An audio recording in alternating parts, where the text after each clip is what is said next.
हरे कृष्ण, राधे राधे।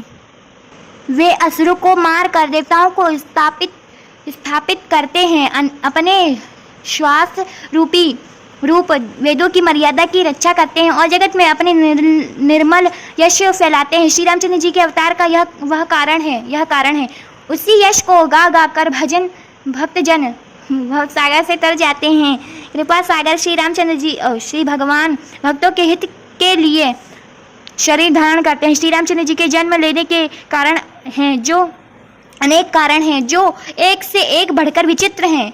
आगे आपको बताते हैं श्री शिव जी पार्वती माता जी से क्या कह रहे हैं। हे सुंदर बुद्धि वाली भवानी, मैं अपने एक जन्मों का विस्तार से वर्णन करता हूँ, आप भी समझ जाइए। तुम सावधान होकर सुनो। श्री हरि के जय और विजय दो प्यारे द्वारपाल हैं जिनको सब कोई जानते हैं। उन दोनों ने भाइयों के ब्राह्मण सनकादि के शाप से असुरों का तामसी शरीर पाया है। एक का नाम था हिरण्यकशिपु और दूसरे का हिरण्याक्ष। ये देवता देवराज इंद्र के गर्भ को छुड़ाने वाले सारे जगत में प्रसिद्ध हुए। हरे कृष्ण। तो अगर आपको यह कथा पता है तो आप इस वीडियो को काटना नहीं। हम आपको इसलिए बता रहे हैं क्योंकि इस वीडियो को अगर आप काट देंगे तो आपको आधी कथा समझ में नहीं आएगी। किस किस कारण से शिव जी ने विस्तार से श्री पार्वती माता जी को सुनाया है, तो आपको समझ में नहीं आएगी। अगर आप इतना सुनिए फिर नारद जी को मोह हुआ, ये सब किस कारण से श्री रामचंद्र जी ने अवतार लिया ये भी है। और मनुष्यरूपा ने भी तपस्या की थी और कश्यप आदित्य ने और प्रताप भानु ने, ये सब भी 2-4 कारण श्री शिव जी ने बता दिया था। तो वही हम आपको बता रहे हैं। वे युद्ध में विजय पाने वाले विख्यात वीर थे। इनमें से एक हिरण्याक्ष को भगवान ने वाराह स्वर का शरीर धारण करके मारा। फिर दूसरे हिरण्यकशिपु का नरसिंह रूप धारण करके वध किया और अपने भक्त प्रहलाद का सुंदर यश फैलाया। वे ही दोनों जाकर देवताओं को जीतने वाले तथा बड़े योद्धा रावण और कुंभकर्ण नामक बड़े बलवान और महावीर राक्षस हुए, जिन्हें सारा जगत जानता है। भगवान के द्वारा मारे जाने पर भी वे हिरण्याक्ष और हिरण्यकशिपु इसलिए नहीं मुक्त नहीं हुए कि ब्राह्मण के वचन शाप का प्रमाण 3 जन्म के लिए, अतः एक बार उनके कारण कल्याण के लिए भक्त प्रेमी भगवान ने फिर अवतार लिया। वहां उस अवतार में कश्यप और अदिति श्री शिव जी बता रहे हैं जो मैंने बताया। कश्यप और अदिति उनके माता पिता हुए जो दशरथ और कौशल्या के नाम से प्रसिद्ध हुए।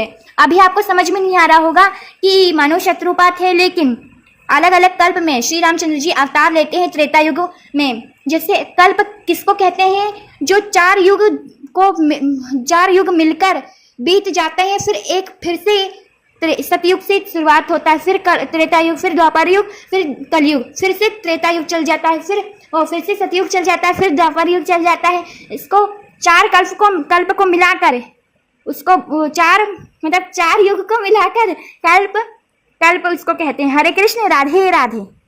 एक कल्प में इस प्रकार अवतार लेकर उन्होंने संसार में पवित्र लीलाएं की, बता रहे श्री शिव जी। आप अच्छे से समझेंगे तो आपको समझ में आ जाएगा।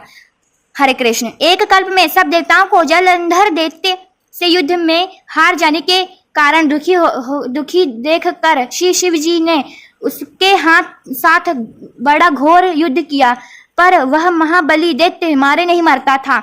उससे दैत्य राज की स्त्री परम सती बड़ी ही पतिव्रता थी। उसी के प्रताप से त्रिपुरासुर जैसे अजय शत्रु का विनाश करने वाले श्री शिव जी भी उस दैत्य को नहीं जीत सके। प्रभु छल से और स्त्री का व्रत भंग कर देवताओं का काम किया। जब उस स्त्री ने यह भेद जाना तब उसने क्रोध करके प्रभु श्री भगवान जी को श्राप दे दिया। लीलाओं के भंडार कृपालु प्रभु, हमारे मुंह से गलती से निकल गया, हरे कृष्ण, राधे राधे, क्षमा कीजिए। भंडार कृपालु श्री लीलाओं के भंडार कृपालु हरि ने उस स्त्री के शाप को प्रमाण दिया, स्वीकार किया। वही जलंधर उस कल्प में रावण हुआ, जिससे श्री रामचंद्र जी ने युद्ध में मारकर परम पद दिया। जब जन्म का कारण यह था जिससे श्री रामचंद्र जी ने मनुष्य देह धारण किया। हे भरद्वाज मुनि, सुनो, प्रभु के प्रत्येक अवतार की कथा का कवियों ने नाना प्रकार से वर्णन किया। हरे कृष्ण, राधे राधे। आगे आपको बता दें, ये वाला यहाँ तक के वरना आपको समझ में नहीं आएगा। एक बार नारद जी ने शाप दिया, अतः वह एक कल्प में उसके लिए अवतार हुआ। यह बात सुनकर पार्वती जी बड़ी चकित हुई और बोली कि नारद जी तो विष्णु भक्त और ज्ञानी हैं। आगे हम आपको बताएंगे। अगर आपको कथा सुननी है इससे आगे, नारद जी को कैसे मोह हुआ और श्री नारद जी ने श्री विष्णु भगवान जी को क्यों श्राप दिया, अगर आपको कथा सुननी है तो चैनल को लाइक सब्सक्राइब कर दीजिए। हरे कृष्ण, राधे राधे। स्वागत है श्री राधे चैनल पे। आपका पहले से ही स्वागत हो चुका था, बहुत पहले से हमने आपको बताया, पहले ही वीडियो में बता दिया था। हरे कृष्ण, राधे राधे।